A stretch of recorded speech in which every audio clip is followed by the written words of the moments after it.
And Revanth Reddy గారికి, నేను రాహుల్ గాంధీ గారికి from this platform, sir, I want to request you, rather than saying that constitution is your ultimate, please implement social justice, implement reservation in the state of Telangana. Today the marginalized communities are suffering, ST, SC, BC students are suffering. BC reservation la kosam 42% reservation kosam maatladutunnaraka. 42% reservation kadaka, unna reservations maku implement cheste chaala manchidi. And one more thing, out of andaru nirudyogula తరపు నుంచి నేను ఒక విషయం తీన్మార్ మల్లన్నను కూడా నేను అడుగుదాం అనుకుంటున్నాను. ఈరోజు ఎక్కడో ఒక జర్నలిస్ట్, నువ్వు ఒక జర్నలిస్ట్ నుంచి నువ్వు ఒక న్యూస్ ఛానల్ పెట్టుకొని ఈరోజు ఒక ఎమ్మెల్సీ అయినావు. ఎట్లా ఎమ్మెల్సీ అయినావు? ఈరోజు ఎమ్మెల్సీ నువ్వు అవ్వడానికి ఎవరు కారణం? మా నిరుద్యోగ విద్యార్థులే కదా.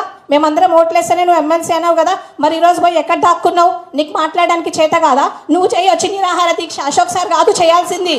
ఇన్ని రోజులు we have given him respect. ఎంత రెస్పెక్ట్ ఇచ్చినా మాకు తెలుసు. ఈరోజు ఒక ఎమ్మెల్సీ అయ్యుండి, గ్రాడ్యుయేట్ ఎమ్మెల్సీ అయ్యుండి, నువ్వు ఒక్కసారి కూడా పోయి మాట్లాడవు మా గురించి. అక్కకేం అవసరం? అక్కెందుకు మాట్లాడుతుంది? మీరెందుకు మాట్లాడట్లేదు? మీరు మాట్లాడాలి కదా.